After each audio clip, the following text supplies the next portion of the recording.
the wonderful world of online dating. It's amazing, it's glorious, it's garbage. Hell no, I'm not paying that shit. Fuck out of here, pussy boy. Fuck out of here. And then there's Tinder Select, which is Tinder for $500 per month. Now, yeah,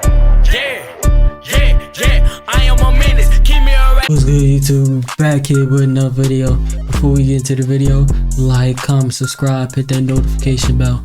Also, follow me on Instagram, follow me on my Twitch, and if you want to see gaming reactions, I got one of them goddamn legs over here. Here you go. you can follow me on my main channel. Let's get into it. love. An intense feeling of deep affection. That butterfly feeling in your stomach when your crush walks by. The third most important thing on Maslow's hierarchy of Well, lie, now I think about it, who came up with the term butterflies? Like, who came up with that shit? Because how the fuck did you associate that feeling with butterflies? What the fuck? needs. We all aspire to be in love one day. I mean, love makes the world go around. Love brought you here, love brought me here, and it also brought every single human being on this Are you sure about that now? Like, not everybody was created from love. earth here. That shows how let's just keep it important love a buck. truly is. Not everybody And was what is created one from way love. to find love in the beautiful year Some niggas were genders. 2024? Dating apps. We've all been on a dating app, right? Or am I just exposing myself for being down bad? I feel like everyone Nah, in you their ain't doing life it. has like an arc where they're on dating apps like crazy. I'm not gonna lie, my That makes arc sense. actually came pretty early because I mean, I'm 20 years old, I dropped out of college, I don't go to parties, I go to the gym, and I make videos. How To else? be fair, I think like what for me, the only times I've really been on dating apps is like if I'm bored, like super bored, and like that'd be the only time. Outside of that, I would get most of my interactions in person where I like it, because I don't like dating apps, bro. I just don't. Them shits. How are we gonna get this genuine connection like we doing right here, right now? Via text message on the phone. How we gonna do that? You can't interact with me. You can't see how I am. You know what I'm saying? I can't see how you are. You feel me? It's not genuine. You know what I'm saying? That's why I don't really like Most dating am I apps. gonna find women? I mean, I could try rizzing up women at the gym, but I mean, I'm not trying to be Joey Swole's Nah. next victim, so that's already out of the window. I ain't so what talking do I about the resort gym. to? That's- The wonderful world of online dating. It's amazing. It's glorious. It's garbage. Now, for those of you that Trash. have never been on a dating app before, I feel like I gotta explain to you guys the big three. You know how people always say there's a big three for anime? Well, it's the exact same thing for dating apps. And that big three is Tinder, Hinge, and Bumble. Tinder is the generic dating app with the whole swipe right and swipe left system. Right for like, left for dislike. If two people swipe right on each other, boom, it's a match. After you match, you can text that person back and forth, and yeah, that's pretty much it. It's pretty simple. But if I'm being honest, nobody is on Tinder looking for a relationship. Everyone is just on Tinder looking to smash. And no, Yeah. I'm not talking about Hulk smash. I'm talking about then you got Hinge, which Gunshots, is basically a dating nigga. app that gives the ugly dudes a shot. I say it gives the ugly dudes a shot because with Hinge, it has a completely different system compared to Tinder. Instead of just mindlessly swiping left and right, you have to like a picture or a prompt on somebody's profile, and with that, you can attach a little message to it. And if that person likes the message or likes how you look, then that person can choose to match up with you. So if you're not gifted with the looks of ASAP Rocky or Michael B. Jordan, then you still have a shot because you can kind of show off your personality. And then you got Bumble, which in my But like, see, but even with like stuff like that, you're not like, it's only so much your personality can do in short prompts that can take you over the top. Like, you can't compensate for it as much because you can only put a certain amount of things. Now, granted, you can be very creative with it, but like, it could be very creative, but you're still ugly as shit. So like, you may get like additional like 5-10 attributes to your bonus to your points, but like you still like a 70 overall. Like, the threshold might be at 85 overall. You know what I'm saying? So it's only so much you can do with it. opinion is honestly the worst out of the three. It's basically the same thing as Tinder. It's got the whole swipe left and swipe right system, but here's the twist. You know how in society, usually the man makes the first move when he's pursuing a woman? Well, on Bumble, it's a complete opposite. The women are supposed to make the first move. Men and women can both swipe left and swipe right on each other, but if they match, only the women can text first. It's pretty stupid if I'm being honest with you. It On is. paper, it sounds like a great idea, you know? I see online a lot of people saying like if women shot their shot more, there will be more relationships out in the world. I which firmly do believe that. to I an firmly believe extent. that But shit. at the same time, I do think it's kind of stupid for an app to only let women shoot their shot first, because I mean, at the end of the day, if I was a woman, To be fair, how is Bumble still in business? If we being honest, because most girls are not shooting their shot. whether it's in person or online. They're not shooting their shot first. So how the hell is Bumble still in business? Because that's their whole gimmick. Because like my whole thing would be like, all right, well, if I'm a girl and I don't like shoot my shot, I know like people shooting a shot at me.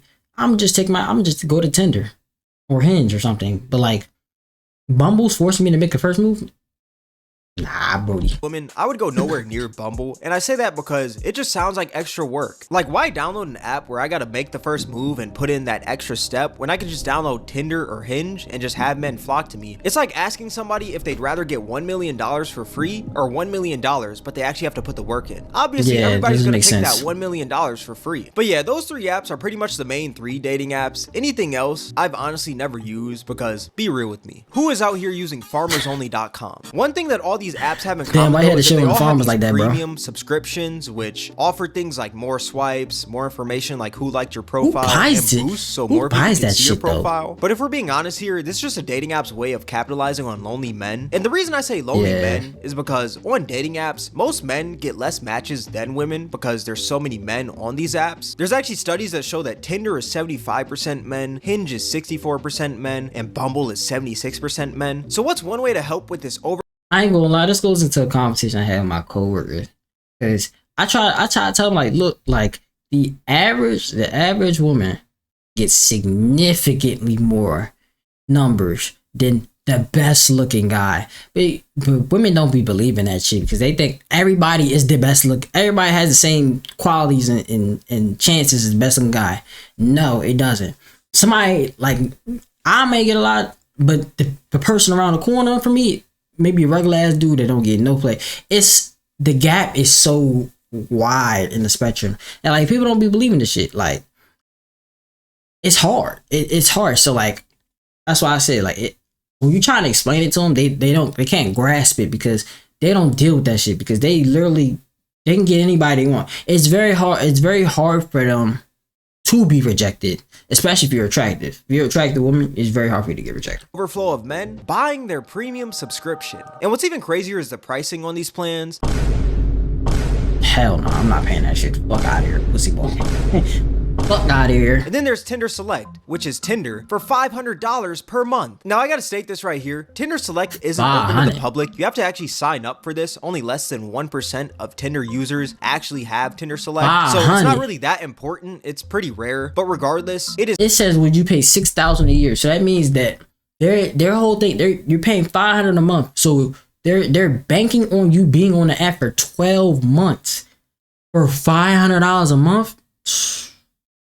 Bro, for $100, I better find my wife for 40 years in that motherfucker. I don't. Is Tinder for $500 a month? Like, we're not gonna sit here and act like that's completely normal. For $500, I better have a shot with Tiana Trump, Margot Robbie, Ruby Rose, and any other baddie on this earth. $500 is literally the price of a PS5. The saddest part about Tinder Select, though, is that the people who actually buy this are most likely still going to get the same results that they did prior to having Tinder Select. But let's be real, some people honestly just deserve to learn the hard way. If you spend $500 on a dating app, I mean, you deserve to have that post-transaction clarity. Also, 1 year of Tinder Select would be $6,000, which is absolutely crazy to me. If you're spending $6,000 for a dating app, number 1, seek help. Number 2, find God. Number 3, you're probably ugly, if I'm being real with you. But you want to know a crazier fact? 14% of Tinder's users are paying users, and that's out of 75 million people, and 14% of 75 million is 10.5 million. So that means that 10.5 million people are paying users on Tinder. But if I'm being honest, I'm not really as surprised. I mean, right now we are going through a loneliness pandemic. Studies actually show that 1 in 4 I'm sorry, I can't get behind paying for a dating app. Also, I'm sorry, we are living in a time where a lot of people aren't really as wise with their money. I mean, you got people out here buying OnlyFans subscriptions. You got people out here who are spending tons of money on in-game purchases like battle passes and in-game skins, which I'm not gonna lie, I am pretty guilty of. And you also got people out here spending tons of money on DoorDash and fast food each and every day. So all that being said, what is $10 to $20 nowadays? People blow that like it's nothing. So why not spend spend $10 to $20 and possibly get a relationship out of it. It sounds reasonable, right? And that's exactly how dating apps get you. At the end of the day, dating apps are a business, and the goal of a business is to make money. If the goal of a dating app was to help each and every user find their significant other so they could live happily ever after in life, then that dating app would go out of business because that app would make no money at all. So what are It literally would be nobody on there. It'd be no point. It'd be like, all right, cool. Found my first match.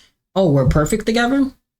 Both of them. That's two people off right then and there. Now imagine that with millions of people. They don't do that shit. dating apps doing? Selling a solution to the lonely society. And if you're that lonely man that's maybe Plus, dropped out of college, only goes to work if there's in the more gym, men on and you're there not than really women, you around can't that many possibly do women, that. then you're their exact target because you have two things: money and loneliness. But what's even worse is the algorithm of these dating apps. Tinder actually used to use this ELO system, which is basically a ranking system that's used in chess and video games. I say used to in quote. Hey, nah, that's crazy. They got skill-based matchmaking on the date apps. That's crazy.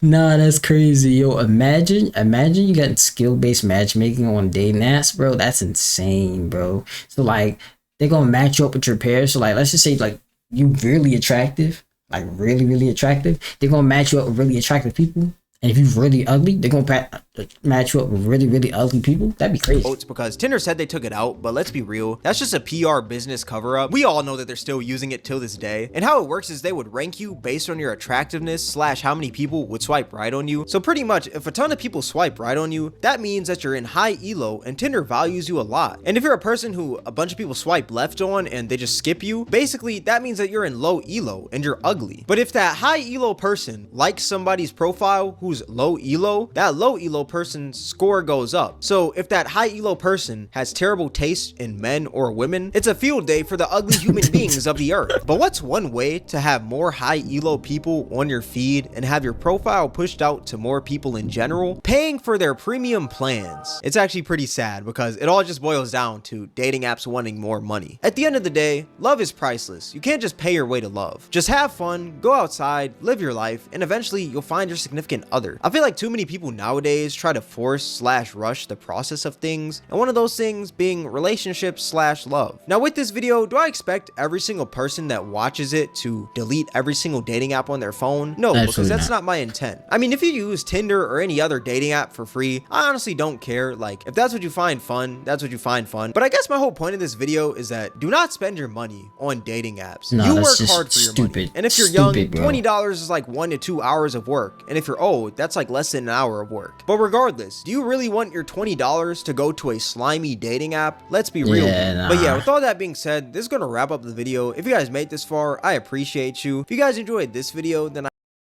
I will say this though. I feel as though like a lot of the issues that people are having nowadays, bro, it really could be solved if motherfuckers just went outside. Like if people just started meeting outside again. Like let's just say, bro, God forbid, they just a big ass EMP blast covers the US, bro. All electronics is down, bro. I think people would be happier in that situation. You know why? Because then it would force them to interact with other people. And most people who don't have social skills because they've been on their phone for years, they're going to have to relearn everything. So everybody's going to be on zero. Well, not everybody, because it's still people who are very good at interacting with people. But like most people are going to be on zero. So you can work you can work yourself up, and you're gonna find out what you like or what you don't like, or how to approach situations. You'll be better socially because you have to be in social. You have to be socialized again, because otherwise you're not gonna be talking about it. Because you can't go to the internet and be like, oh well, I'm gonna talk to this person from the other side of the country. You can't do that because everything's down. So you gotta talk to your local people, and you gotta relearn how to socialize. I think that's gonna make people a lot more happier, because you have more people in common and you have better chances, because at the end of the day, there's very low chances as far as, I ain't gonna say low, but like the chances aren't great of meeting people online compared to in person, for the reasons I said. Like there's just a different feeling and a different vibe when you're talking to somebody, engaging somebody in person, that you just can't get online. That's why I say. Plus, I think it would even it out too, because you no longer would have access to people that you normally wouldn't have access to. You wouldn't have access to somebody like I'm on the East Coast. I wouldn't have access to somebody in the West Coast. That just wouldn't be possible. The only way I'll be able to do that is if I travel to the West Coast. So I think that would also help out things because people are narrowing their pool down and they have to work together. So that's my take on it, but that's probably not gonna happen. And I highly recommend you guys check out my most recent video. It'll be right up here on the screen. But yeah, with all that being said, thank you guys for watching. It's Cameron, and I'm out. To Morocco, I got pretty women showing titties like I'm Flacco. I came in a hard top, I'm still in the drop.